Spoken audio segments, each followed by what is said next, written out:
Hi guys, welcome to my YouTube channel education row. आज हम past indefinite tense के बारे में जानने वाले हैं। पास्ट इंडेफिनिट टेंस के बारे में पढ़ने वाले हैं।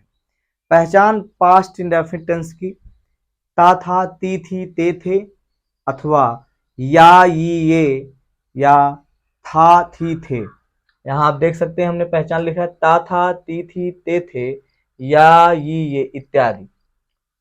पॉजिटिव होता है अफर्मेटिव के। अफर्मेटिव का जो पहला भाग वो पॉजिटिव है, दूसरा जो है वो निगेटिव है। तो पॉजिटिव में सबसे पहले आप सब्जेक्ट लिखते हो। मात्र एक यही टेंस है जिसमें वर्ब की सेकेंड फॉर्म का उपयोग होता है। तो सब्जेक्ट, उसके बाद वर्ब की सेकेंड फॉर्म, उसके बाद ऑब्जेक्ट, उसके बाद रेस्ट ऑफ द सेंटेंस। आइए देखते हैं। जैसे वे स्कूल गए या वे स्कूल जाते थे। वे स्कूल गए तो हमने यहाँ लिखा, सबसे पहले सब्जेक्ट लिख दिया दे। उसके बाद क्योंकि इसमें हेल्पिंग वर्ब का उपयोग होता नहीं है पॉजिटिव में, तो केवल वर्ब की सेकेंड फॉर्म का उपयोग हमने किया है। गो की सेकेंड फॉर्म वेंट, गो, वेंट, गॉन।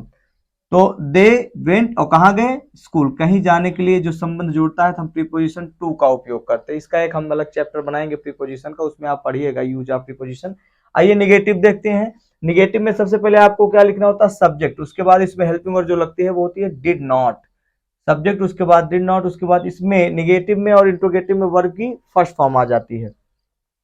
वर्ब की फर्स्ट फॉर्म, उसके बाद ऑब्जेक्ट, उसके बाद रेस्ट ऑफ द सेंटेंस। जैसे रामू पत्र नहीं लिखता था या रामू ने पत्र नहीं लिखा, तो रामू और हेल्पिंग वर्ब लग गई डिड नॉट, और क्योंकि इसमें वर्ब की फर्स्ट फॉर्म का यूज होगा तो रामू डिडंट और did not write a letter.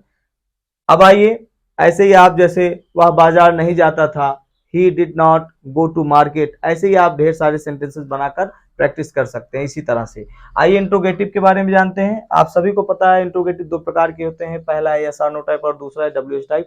Yes और नो टाइप का मतलब है जिसमें हेल्पिंग वर्ब से स्टार्ट हो इंग्लिश वाक्य में और क्या से स्टार्ट हो हिंदी वाक्यों में। जैसे देखिए, क्या वे शोर मचाते थे, तो सबसे पहले क्योंकि हेल्पिंग वर्ब का उपयोग, स्ट्रक्चर देखें, सबसे पहले डिड लिखना, उसके बाद सब्जेक्ट, उसके बाद वर्ब की फर्स्ट फॉर्म, उसके बाद ऑब्जेक्ट, उसके बाद रेस्ट ऑफ द सेंटेंस, और मोस्ट इंपॉर्टेंट कि उसके बाद क्वेश्चन मार्क लगाना ना भूलें।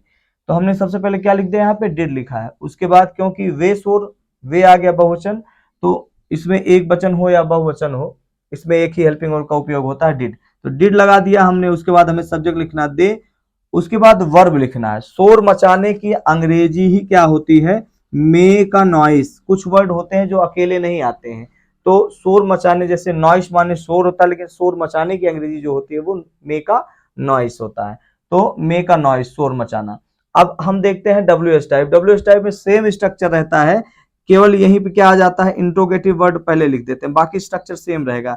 इंट्रोगेटिव वर्ड, उसके बाद did plus subject plus verb same.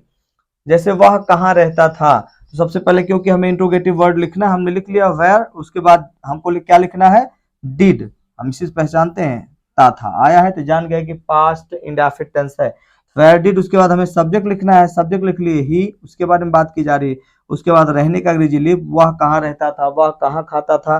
Where did he ईट, वह क्या खाता था, व्हाट डिड ही ईट। आइए, हु का सेंटेंस इसमें अलग बनता है। जैसे हु वाले वाक्य हमने लिखा है यहाँ पे, तुम्हें कौन जानता था।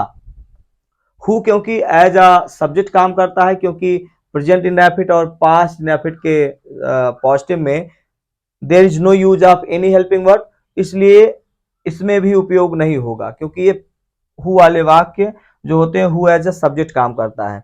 तो सब्जेक्ट काम करते, जैसे मान लीजिए यहाँ तुम्हें कौन जानता था, अगर ये हो जाता कि तुम्हें रामू जानता था, तो रामू एक वचन हुआ, बहुवचन हो, ये इट डजंट मैटर। यहाँ हो गया हु, क्योंकि कर्ता कारक हुआ तो ये पॉजिटिव बनता, तो यही हो जाता, वर्ब की सेकंड फॉर्म आती ना, तो यहाँ हो गया कौन की अंग्रेजी सबसे पहले हम लिखिए हु, उसके बाद वर्ब की सेकंड फॉर्म न्यू, और उसके बाद यू जो है वो ऑब्जेक्ट में आया। आई होप आप सभी को समझ में आया होगा ये। इसी तरह से जानकारी के लिए मेरे इस चैनल को सब्सक्राइब करें, अधिक से अधिक शेयर करें और लाइक करना